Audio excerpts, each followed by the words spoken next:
Hi, everybody, and welcome back to Beyond Profit, a global perspective. In the last episode, we talked about agency and structure. Structures being those things that you can't control in your external environment, things like resources, but also things like the group that surrounds you and the social psychology that goes along with that, the culture, and so on. Certain aspects that are social. We also use the analogy of the matrix to hypothetically represent those social structures that surround us and limit our behaviors, particularly our ability to express ourselves freely as leaders. The question remains, leaders do get the job done, so how do they do it? How do you beat the matrix? Two variables. The first one is your external environment, right? We've already talked about it, defined what that is anyway. In future videos, we will start talking about how you deal with that external environment. But the second variable really is your internal agency. That is your ability to control yourself and to maximize on whatever qualities you have. And so this video is going to be the first step going into that direction. And one of the key arguments that we're going to make in this video is that just like society conditions you to behave in certain ways, you can also condition yourself. How? Let's talk about it.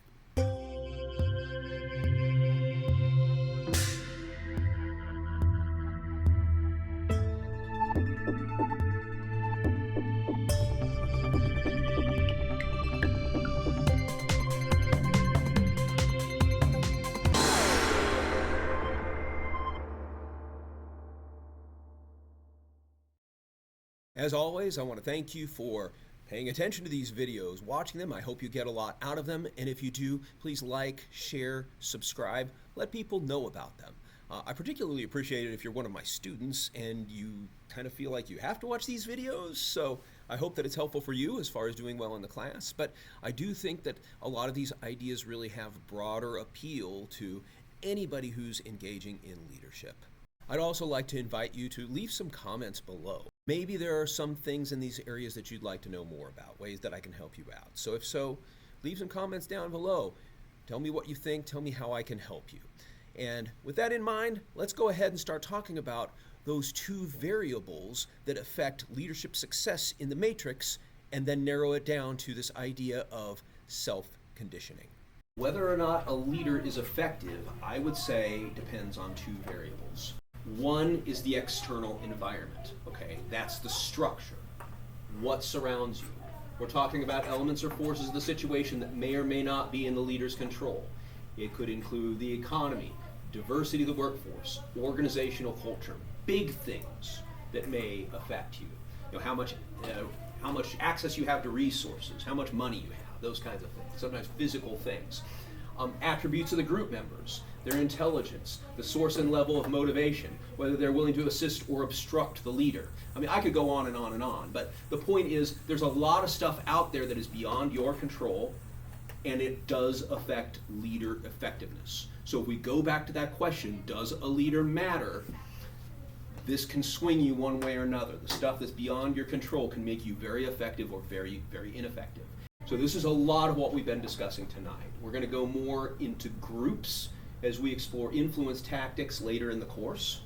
So the second is internal agency, right? What you do and who you are. And this goes back to something you were talking about, and that is like working on me. What can I control about myself? So that comes down to leader behavior, style, characteristics, and traits. Activities the leader engages in, including his or her characteristic approach. Examples include participative leadership, task orientation behavior, all of this sort of stuff, theories and things of leadership we'll talk about fall into this category. And next week, this is another thing that's relevant, we're going to talk about personality. Like, you may not be able to control everybody else's personality. Maybe you can control your own a little bit, maybe you're a little bit stuck, but you got to learn to deal with other people, whatever your personality is. That's going to affect how we look at others, the external environment, and yours, your own internal control. To beat the matrix, I would argue ultimately you have to do two things which coincide with those two things I've already mentioned, right? First, you have to work on yourself, as you mentioned, so that you are capable of achieving the goals that you set in front of you. And second, you have to exploit a structure that's already in your favor or try to build a structure, change a structure that reinforces your existing goals. So the first thing I want to talk about is the working on you part of it. These are the qualities that we hope to bring out in you as leaders by the time we're done with this course, the kinds of things we're going to talk about here throughout the course. Teamwork, being responsible, using each other's strengths, caring for each other, not trying to do it all yourself, delegating, commitment and reliability, doing what you'd said you'd do, setting the example, praising in public, criticizing in private, keeping each other informed. These are the qualities that we're going to hope to bring out by the time this course is finished. But turning toward these qualities isn't necessarily an easy thing. There's going to be some things that you're already good at, right? All of you have strengths. So if I went down that list and I asked you, hey, are you good at this, right? There's a bunch of these things you'd be like, oh yeah, that's me. There'll probably be a few things where you're like, nah, probably got to work on that a little bit, you know? I mean, we all have those things about us. And so it's a self-inventory. Are you guys all familiar with SWOT analysis? All right. A lot of heads nodding, right? Normally you're assessing an organization or a plan or something like that, and you're dividing it based on quadrants. This is a personal SWOT, okay? Think about who you are and what you've got. What can I capitalize on? What do I need to get better at? So you can organize like strengths, weaknesses, opportunities, threats in terms of your own personality, right? What about you have that's helpful for you to achieve your objective? What about you gets in the way of yourself, in your way of trying to get someplace? You can work on your empathy. You can work on being more consistent. You can work on your humility. You can work on your sensitivity. These are things that you can do for yourself, right? And then that's the internal. That's the inside of you. The external is the outside. Like, among all this stuff that I can't control, where can I steer myself? Where are those opportunities? Or among the stuff I can't control, what's just there that I gotta figure out a way to get around? Are there things about the existing structure that are good for me, that we should keep doing, that I can capitalize on and use to build my power so I can get stuff done? Right, that's an opportunity. Or threats, right? Those people who have bad attitudes and bad behaviors, and I got to deal with that, or we don't have enough money in this department so we can't do anything new with that, and that kind of thing, right? You have to work on yourself so that you're capable of achieving the goals that you set in front of you. That is, there's stuff happening inside your own mind that limits you, right? And that's the matrix kind of stuff we're talking about, where you get your information, what you believe, what you think you're capable of. All of that stuff is inside your brain. So you got to work on that. You got to work on you. Tonight, I want to talk about conditioning. Now, what do I mean by conditioning? Conditioning happens when you do something toward somebody else or something else over and over and over again so that it becomes a new habitual practice and it becomes automatic, okay? So the classic example of this is Pavlov's dogs. This is a guy named Pavlov. I'm sure you probably have heard of this guy before, famous scientist. Did these famous tests on dogs. So if you feed the dog this food and you ring the bell, the dog's mouth will water whenever he's being fed. But once you take that food away and you ring the bell, if it's happened enough times, what happens? Dog's mouth waters, whether there's food or not. And so you don't even need the food anymore. He just knows bell means food, not thinking about it, mouth watering. That's conditioning. You did things so many times repetitively in such a way that it changes behavior in a particular way. Now, most of the time when we talk about conditioning, we talk about conditioning others, okay? I think about conditioning my daughters, for example. I did so very deliberately from the time they were born, right? I'm going to have very, very few negative things coming out of my mouth. Nearly everything that comes at them is going to be, I love you, I think you're great. I'm going to find things about them and stop and point those things out to them so that I build a positive sense of self-esteem in them. They don't have to think about whether or not Daddy loves them. They just, it is in their brain, right? And I still say it. I still point it out. I still do that every day of their lives. You know, notice things girls are doing well, point it out, tell them I'm proud of them, reinforce that positive behavior, and then you condition them to behave in a certain way. What I'm talking about is not conditioning other people, but conditioning yourself. Like, if I can do that with my daughters, or somebody could do this with a dog, then you, who has most control over yourself more than anybody else, can also condition yourself. That requires self-discipline and self-conditioning. Like exercising your body to improve your muscles, you can exercise your mind to look at the world differently, right? This is part of taking the red pill, is that this can't just be a good idea, wow, I just took this Skittle and now I'm going to be more open-minded, all right?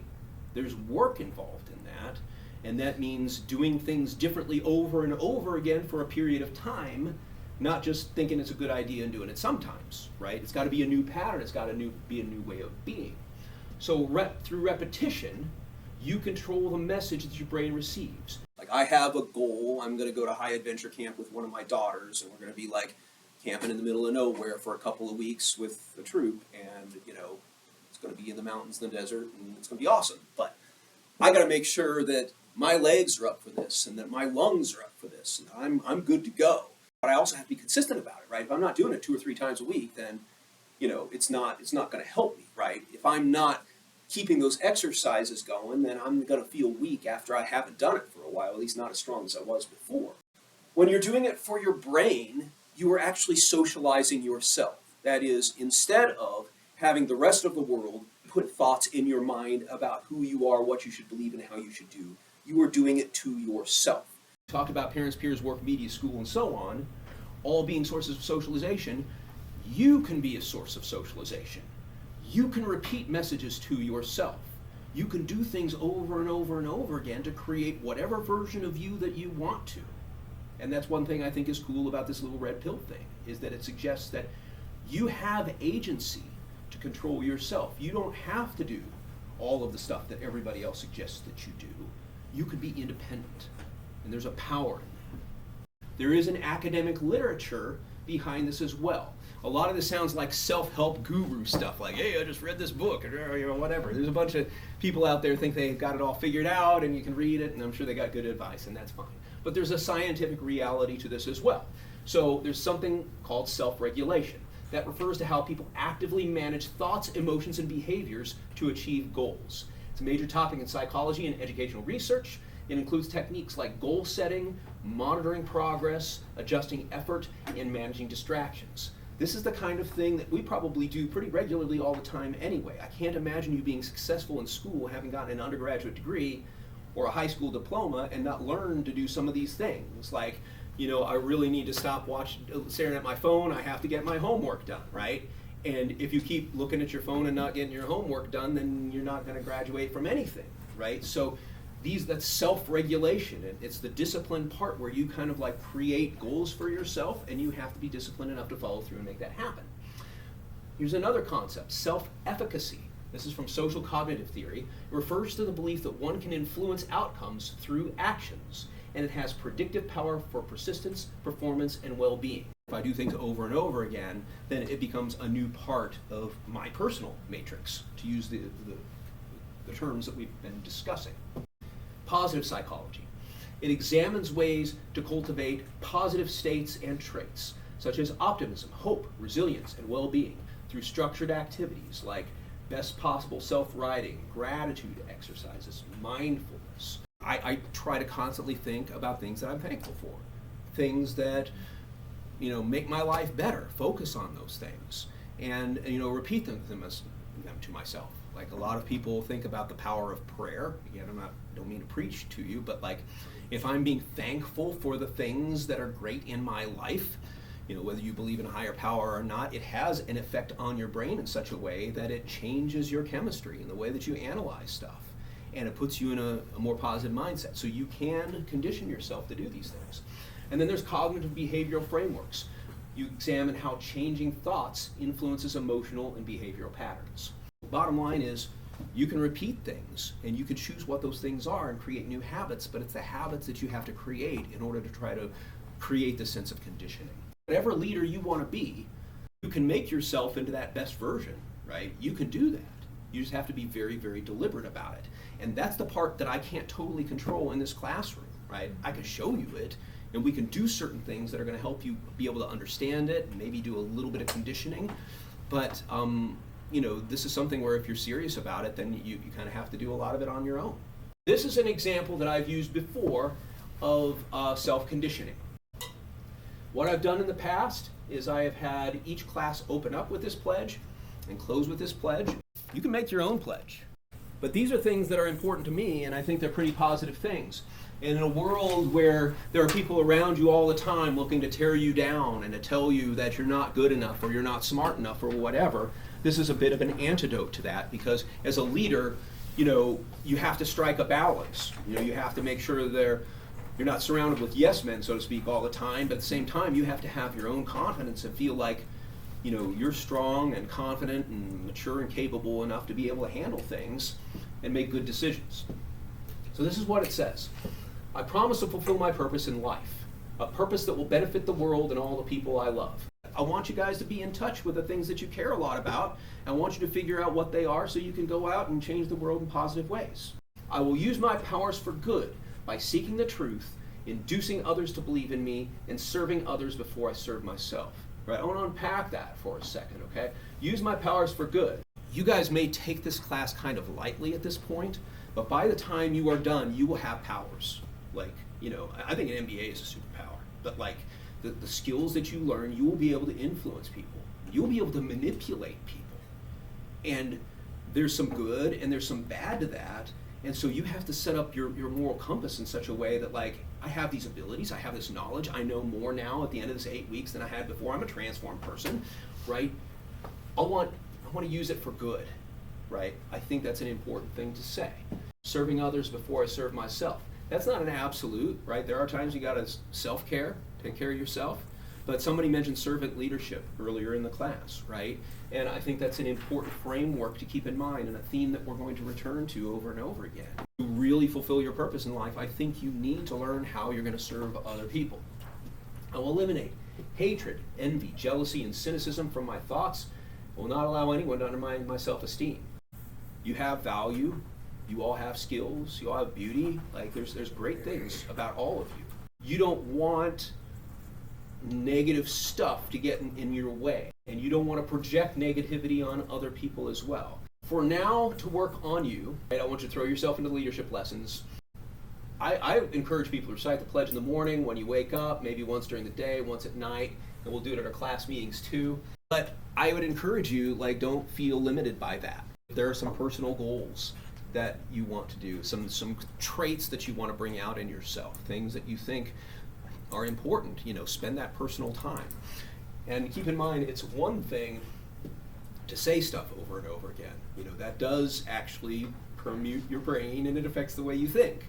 But the other thing is that you also have to kind of be aware and try to adjust your behavior in a conscious way too. And just because you say it a lot doesn't necessarily mean you'll be conditioned. It doesn't necessarily mean that your life is going to change or whatever. I'm not a self-help guru. I'm not going to make promises like that. But I do think that this stuff has constructive value and can push you in a positive direction. So what did we learn?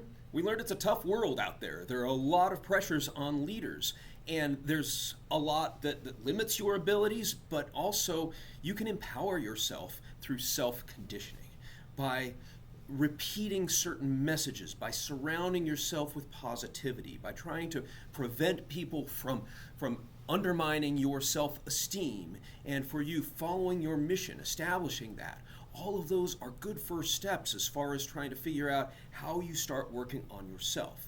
Now, in future videos, we're going to talk more about these individual level things. For example, next we're going to start talking about personality and how you can leverage personality characteristics in order to not only lead organizations, but also to try to understand where other people are coming from, which is truly important to leadership. So in the meantime, happy leading, best of luck to you, and I look forward to seeing you next time.